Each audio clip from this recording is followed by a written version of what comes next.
Well, Anthony, a point on the board, is that something you're pleased with going into the game?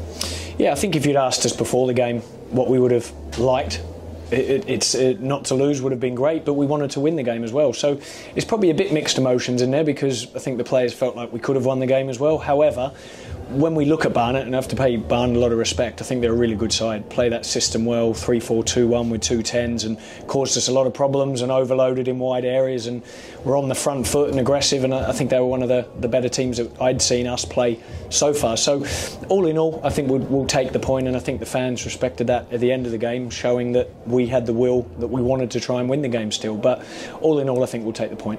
It says a lot when you come out of a game against the league leaders going into it, that you're disappointed that it's only 1 point.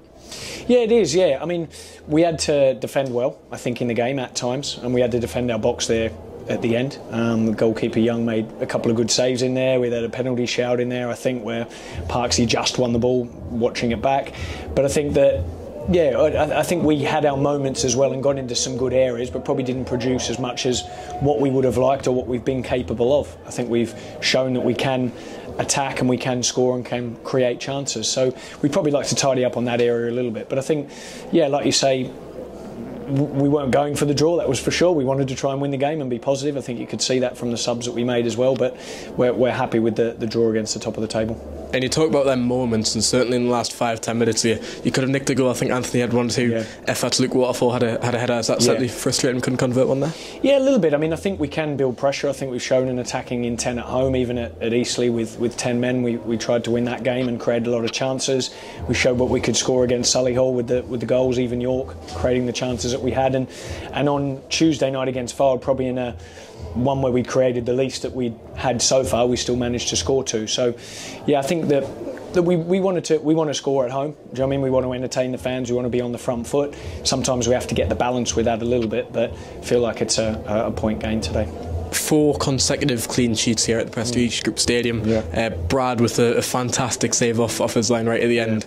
That's got to be great to start to build this place into a fortress, I guess. Yeah, and I think it's a mentality of all the players, not just Brad. I mean, you're right, he made a couple of great saves there, I think, but everybody defending from the corners and all the set plays, everyone working hard and pressing from the front or defending as a team during those moments where Barnet had a lot of the ball, which they did. And I think that's a key bit. It's not just the defenders who are obviously keen on keeping the clean sheets, but the whole team. The midfield worked really hard today. Forwards put in a great shift. The subs that come on as well as the ones who started. So I think it's everybody together keeping those clean sheets, and that's key. With the game on Wednesday, Barnet made 2 or 3 changes. Carnu instead dropping out Kabamba out the 11 as well. Was that something you were anticipating, or was that something that you had to deal with just before the kick-off? Yeah, we weren't sure, because I think obviously with their quick turnaround of Wednesday, Saturday, and then obviously the long travel that they had, we thought they could make some changes. We didn't think they'd change shape, I must admit. I thought they were going to stay that 3-4-2-1 shape, which has been effective for them. But yeah, we adapted slightly when we got the team in and went from there. But I think that they've got a good squad, haven't they? They've got a really good squad. They're up there for a reason, and to be able to change any of those sort of front 3 players, they can do it. So I think they're a good team, and we dealt with that well.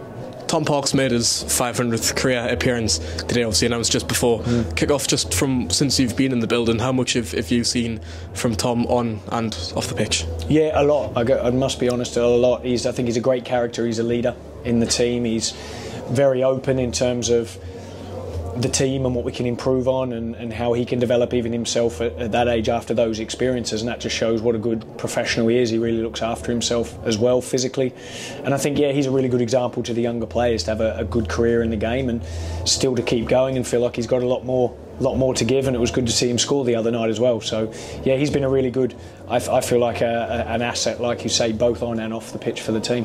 Yeah, and just to touch on another individual, Luke Charman's won 2 Man of the Match awards on the bounce here at home. Obviously brought off early, but how much does he give you on that right flank? Yeah, listen, he's first and foremost, he works really hard for the team. He defends from the front. He goes through a lot of work out of possession, which is great, but then I feel like he's got some really good attributes. Physical pace, he can roll people down the sides, he can get in the box. I mean, he had 3 assists against Solihull the other week, which helped us win that game. And yeah, I think he's really coming into his own. I think the challenge for him now is a consistency of backing it up week in, week out. But yeah, I think himself he's done really well so far. And 7 points from a possible 9 this week, that's a great return. You've got to be pleased with that. Yeah, it is. I think if you'd offered us that at the start of the week, we would have been pleased with that. And I think probably you could say 3 sort of different types of performances as well. I felt like Solihull was probably an all-action performance, comeback being 3-2 down so quickly after half-time. Tuesday wasn't our best performance, we can't hide behind that fact, but we ended up grinding it out and getting the key goals at good times. Set play set us off on that. And then today, when you take on, I think, the top of the table, one of the teams that would be favourite to go up, that you have to play a different way as well. So I think we've shown that we can win and get points in different ways, so we're happy with that. And it's a change of focus next weekend going into the FA Trophy. How do the lead up to that one look? How does preparation look for that one?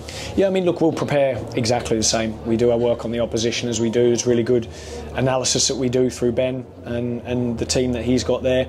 We'll make sure we train properly that week as well. We may make some changes. We can't hide behind that fact that we need to play some players, that we might make some changes. But look, it'll be normal preparation for us. We take the competition seriously and we'll look to go from there.